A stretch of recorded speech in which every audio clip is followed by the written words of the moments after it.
Hello, world. Welcome back to the channel. This here is definitely the weekly boxing stock report. Whether you're a fighter and fights, stock go up or the stocks go down. And I got to give a big shout out to Gritty. Gritty was here on Twitter. He also is a member of the channel. He definitely gave me the rights to do this. This is definitely something that he do on Twitter. I called him, I said, bro, hey, we got to implement this. I got to do this. I love what you're doing. You can do it for me, or you can come on the show and do it. And I still want to bring Gritty on so you guys can get a feel for him, and of course so he can express his thoughts and his concerns on the sport of boxing as well. He's very elaborative when it comes to breaking down the sport and understanding different things. We all got different views, but we all can get on the phone and talk about it. With that being said, man, I'm gonna give you the update from Gritty on his weekly stock report. Starting off with Diego Pacheco, stock going up. He took a great step up fight against a tough veteran. Of course, we all know he fought the one and only Steven Nelson from, of course, a Bud camp, and it was a great fight. Great fight. He also stated that Pacheco showed flashes of being really dangerous, in which I did think that he showed some flashes of being dangerous in different fights and keeping Steven Nelson at the end of the stick. But he just wasn't bringing the 1-1-2 enough for me. And I just felt like I seen Nelson on the end of that stick. And then, of course, he could have put his lights off with the right hand. But then again, you got to give Nelson credit as well because he stayed attentive even when he was rocked. And you got to give him credit because when he was rocking, you can tell that he was very well conditioned the way he bounced back from those punches from Pacheco. Also, Gritty states that the stock up is on Andy Cruz, right? Said Andy Cruz stock is still up. He doesn't know why that Andy Cruz get the hate that that he's getting. Of course, his son's Keyshawn Davis, but aside from that, man, I just feel like Andy Cruz is really growing as a fighter, right? So I agree with Gritty on that. Definitely agree with him. ProBox TV, another another phenomenal card that they had this past Friday. Right, that card was actually on my birthday. Shout out to Najee Lopez. Um, what a, to me a beautiful performance, and it was also a step up fight for Najee Lopez as well. For the ones who don't know, his father used to coach me before he passed away. I was recently just in the gym with Najee Lopez not too long ago, maybe like 3 weeks ago, as he was getting ready in preparation for this fight that he just had on Pro Box TV.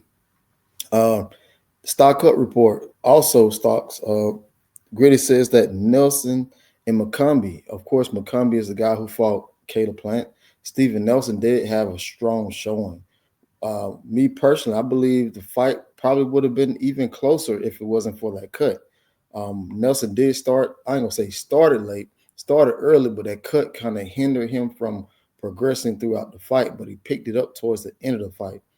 So I would definitely love to see McCombie, both of those guys coming off losses, McCombie and Nelson. So definitely agree with him on that. Also, Gritty says that McCombie can also have a fight against Berlanga. We know Berlanga coming off a loss as well. They all in the 168-pound division. Let those guys get busy, right? Tito Mercado, his stock is up. Dalton Smith, his stock is up. He also included the referee Robert Hoyle, who did do a phenomenal job. His stock has risen. Blazant Val Saint, nice performance. He's coming up.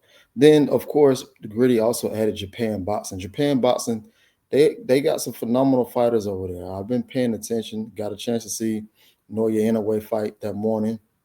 If I said his name wrong, I'm sorry. You guys gonna attack me for saying the name wrong. But he's definitely in there.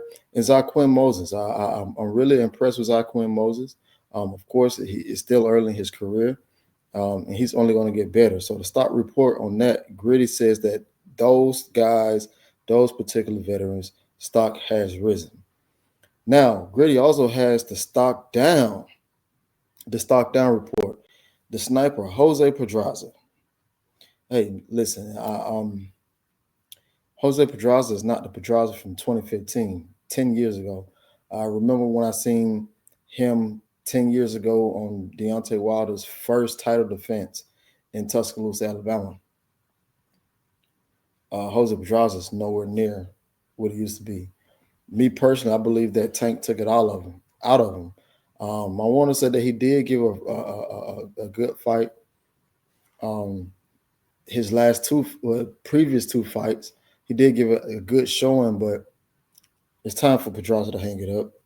He states that Pedraza had a great career, never ducked in the smoke.